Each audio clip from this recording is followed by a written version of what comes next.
Hello everyone, thanks for tuning in to today's second video, doing JMA Friday for today's second video. So as on Friday, we're having a look at the weather for the month ahead with the Japanese and CFS V2 months, and I shall get on with that for you in a moment and take us towards the middle of August.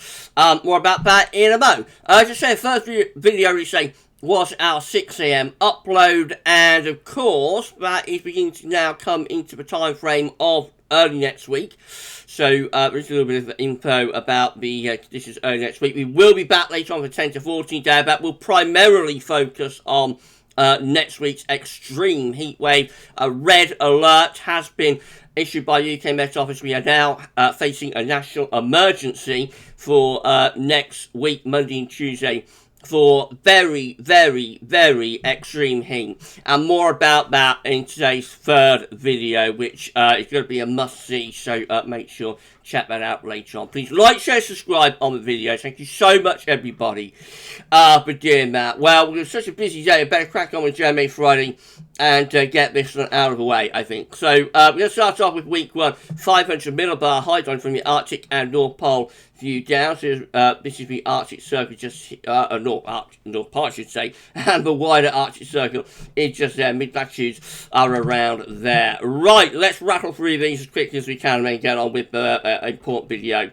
which will be video number 3. So this is the week one 500 millibar high tsunami taking us from the 15th to 22nd of August. The coming week will be dominated by high pressure over top of the country. It's going to be very hot in the week ahead, as we know. All change to week 2. This is the 22nd, 29th of July. So below average heights then appear over to the north and east of the country. Winds go into a northerly direction, so it becomes much more unsettled and potentially a lot cooler as well as we go through that final sort of full week of July.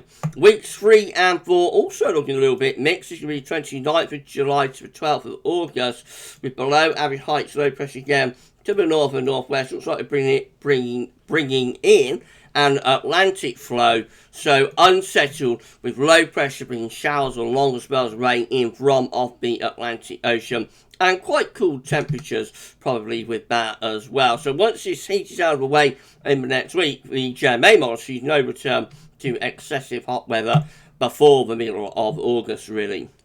Travel mid-latitude view looks like this. British Isles in the top right hand corner of the chart as you're looking at it, of course. Reminder of that week one 500 millibar high tsunami underneath the high pressure, underneath the dome. Yes, it's going to be very warm or hot in the week ahead.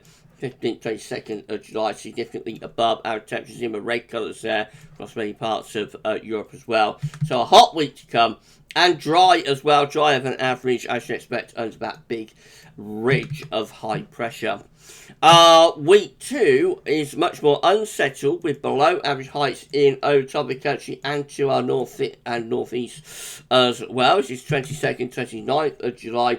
Temperatures take a real plummet and actually go cooler than average, particularly for more northern and western regions. And precipitation lines aren't that unsettled, actually, aren't that wet. You probably expect it to be a wetter week given the low pressure domination. Actually a little bit drier than normal, but definitely a lot cooler. And I would have thought at the very least would be showering. And then weeks 3 and 4 bring that low pressure back to the north of Scotland. Winds going into westerly direction this 29th of July, 12th of August, of course. Temperatures still looking a little bit on the modest side, especially for more northern and western regions, a little bit on the cool side there. A little bit wetter for the north as well. Scotland going northern, Northern Ireland going wetter than average, England, Wales. Still a little bit on the dry side, but definitely looks more changeable, I think, as we go into August. Very typical, isn't it, that we have like hot weather in July and then August goes cooler and more changeable. So all rather classic, really, with the JMA today. Let's see how CFS-V2 compares. Again, these are 500 millibar high tide breaking down into week periods. The first week period is going to take us from the 15th to the 21st of July. The coming week has high pressure over top of the country. Good agreement between the two models that high pressure will be dominating. This is a hot ridge. Week 2 will be the 22nd to 28th of July. That high pressure slipping into eastern parts of Europe. Probably a trough coming through here. And a bit of a dip in injection as well. So that could be a little bit more showery at the very least and a bit cooler as we go into the last sort of full week of July. Week 3 looks unsettled, which is the 29th of July to the 4th of August, with a trough of below average heights in right over top of the country, so quite an unsettled and rather cool week there. And then week 4 is going to be the 5th to the 11th of August, high pressure getting going over Scandinavia then. I would have thought probably bringing in the wind into like an easterly or southeast direction. So that could well be turning hotter as we get through into week 4. Very different to what the JMA was showing, though, for its weeks 3 and 4, 500 millibar height anomaly.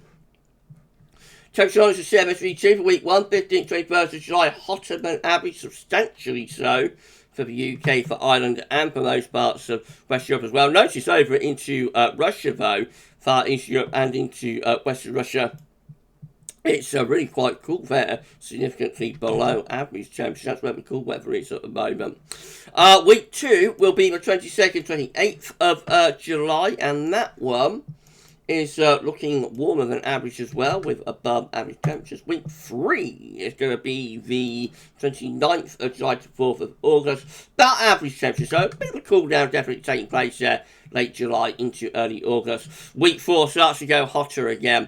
That's the 5th to the 11th of August, as that Scandi gets going, starts to turn warmer once more. And then precipitation-wise, looks like that for week 1, 15th, 21st of July, about average precipitation, driving average just to north. Week 2, no particular signal, so probably turning a little bit more showery there for the end of July. Week 3 is going to be 29th of July, 4th of August, a bit wetter than average at the end of July, start of August, especially so for the north. And then week 4, with lots of signal now, really, 5th to the 11th of July.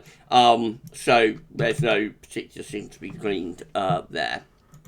Right then, so we're definitely starting off with a very hot week, that is obvious. It looks like there is going to be a cool down taking place later on in July, and possibly turning rather showery and cooler late July into early August. Will we go back to hotter weather later in August? Very inconclusive on the basis of JMA Friday today. So for August, probably starting on quite a cooler and rather showery and cooler note. Whether we go back to hot weather, we wait and see. Right, that's it. JMA Friday. Remember to snapshot of what models are showing. Could look completely different next week. Any forecast beyond 5-7 days is fraught with health warnings, and large pinch of salt should be applied. We'll be back shortly with the all-important 10 to 14 day. Focus on that will be on next week's hot weather, so more about that later on. But for JMA Friday for this week, that's all for now, and thanks for watching.